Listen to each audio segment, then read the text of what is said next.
boys and girls. We're going to pick up on the Hope Chest. It's been a day or so since I did a read aloud. I just wanted to remind us of where we are. I'm going to pick up on Chapter 8. Chapter 8 is called The Jim Crow Car, where we left off on Chapter 7 yesterday. Myrtle and Violet were traveling from Washington, D.C. with Mr. Martin and Miss Dexter to Tennessee, where they were hoping to be part of the change and in helping women to get the right to vote. So they were on the train, and the conductor came and told Myrtle that she was not allowed to stay in the white car of the train. She had to go to the back of the train where the black car was for colored people. So at this time, I think when we pick up in Chapter 8, the conductor is escorting Myrtle to the colored people's car. Chapter 8, The Jim Crow Car.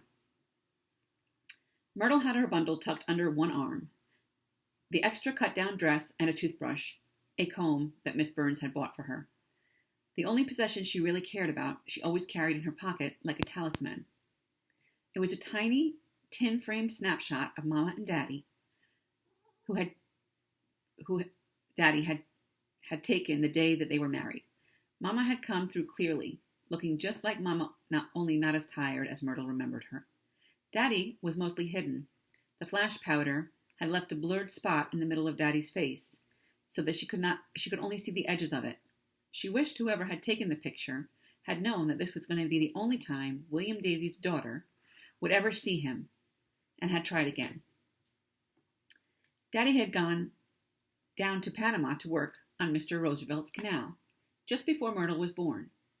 Then he had died, either of yellow fever or in a cave.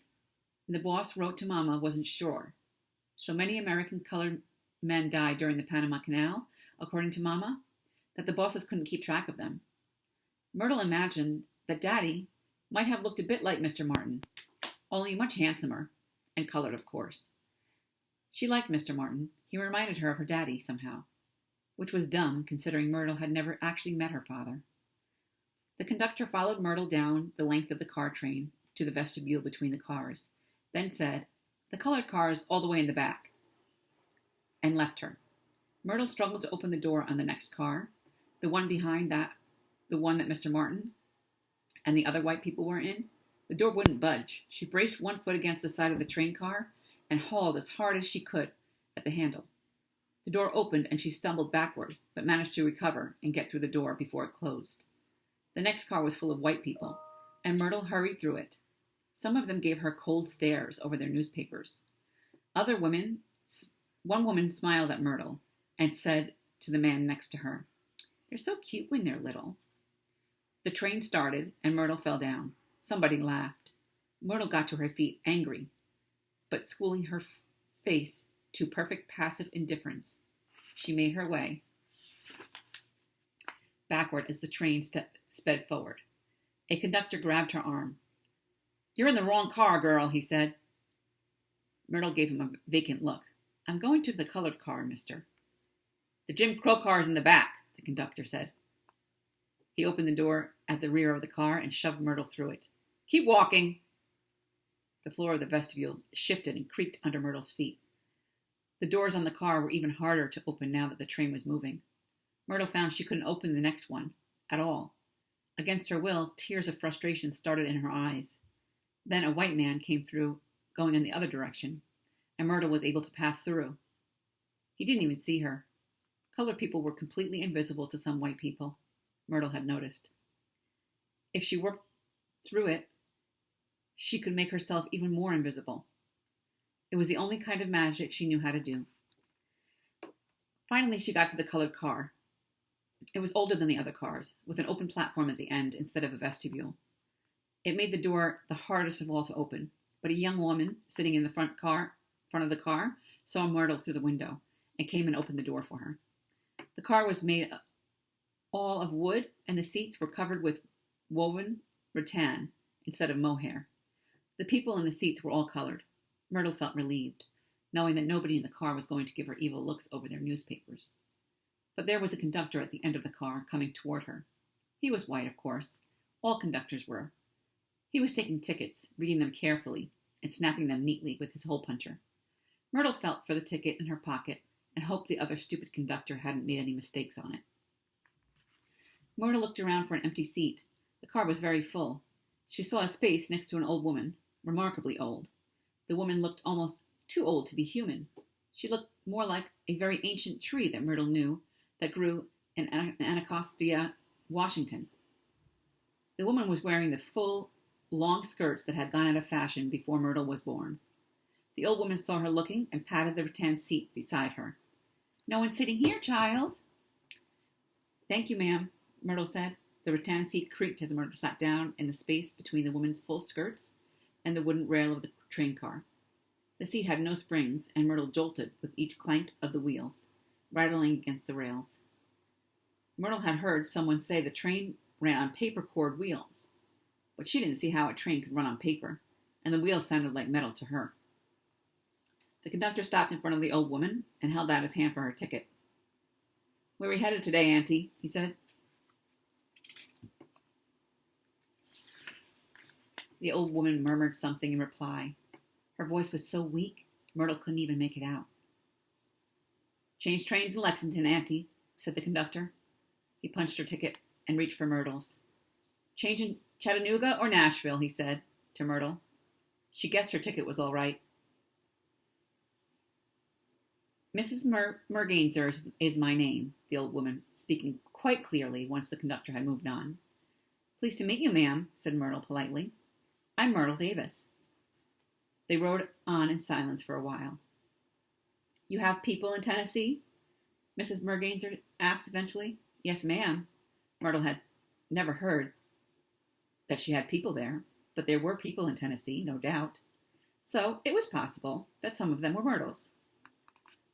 Mrs. Mergainzer seemed to accept this as a reason enough for Myrtle traveling. People sometimes sent their children on trains alone, because who could afford an extra adult fare just to escort a child who presumably had brains enough to change trains herself? "How old do you think I am, child?" Mrs. Mergainzer asked. "I don't know, ma'am," said Myrtle, thinking that the woman must be at least 100. "I don't know either. I was born in Alabama a long time before freedom came. When I was no bigger than you, I was sold away from my mother in Georgia. And I never saw her again." Myrtle kept her eyes cast down and listened respectfully. She had met old people who had been slaves before. None of them had been as old as Mrs. Mergainzer, though. "My first baby was sold away from me when he was 1 year old. The second as well. Then my master died and left me to his brother in his will, along with some cows and a horse." Myrtle heard the sarcasm in the old woman's voice. "But my husband, he left to another brother, so I lost him too. Do you want an apple?" Myrtle felt derailed by the sudden change of subject. "Yes, ma'am." Mrs. Mergainzer dug an apple out of her handbag, polished it against her skirt, and gave it to Myrtle. Myrtle was struck by how bright and smooth the apple looked against Mrs. Mergainzer's wrinkled old skin. Myrtle savored the first bite of apple, crushing it between her teeth and letting the cider run over her tongue. Mrs. Mergainzer went on. "After freedom, I searched for my first 2 children, but I never found them. I didn't look for my husband, because by that time I was married again." Mrs. Mergainzer looked at Myrtle sharply, as though daring her to say something. Myrtle said, "Yes, ma'am.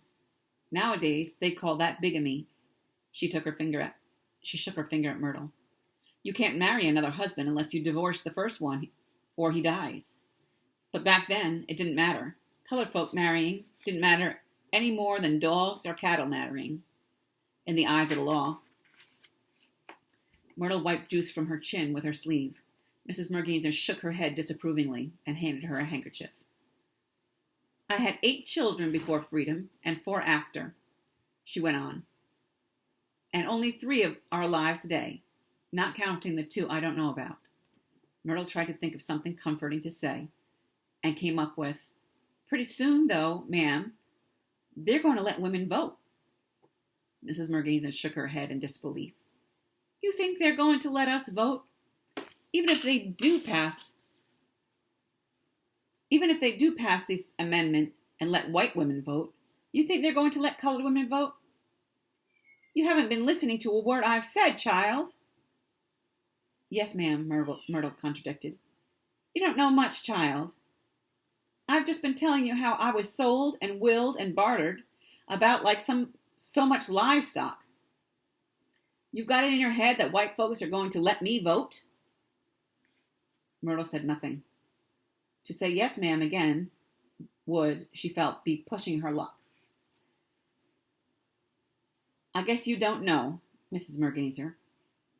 Merganser, that these white people talked about amending this amendment of theirs. They talked about fixing it to say that white women could vote and colored women couldn't. They said that that would make it easier to get the amendment passed. And I'll tell you something. Ma'am? These white people are right. If they could have fixed the amendment to leave out colored women, it would have passed a long time ago. Yes, ma'am, said Myrtle. She didn't know if what Mrs. Merganser said about the amendment was true. She hadn't paid very close attention to the news stories about it. But she did know one thing. I'm going to vote, ma'am, when I grow up. Mrs. Merganser huffed derisively. We're sitting here in this Jim Crow car because white people don't want to have to look at us when they ride on the train. And you think these same white people are going to let you pick their president for them? Myrtle looked at the floorboards. Put that way, it did sound foolish. And if you live in Washington, D.C., Miss Merganser added, you can't vote anyway. Man, woman, or child, white or colored. Then I won't live in Washington, said Myrtle. I think you must be the most stubborn child I ever born, said Mrs. Merganser. Yes, ma'am, said Myrtle, glad they had gotten that straight.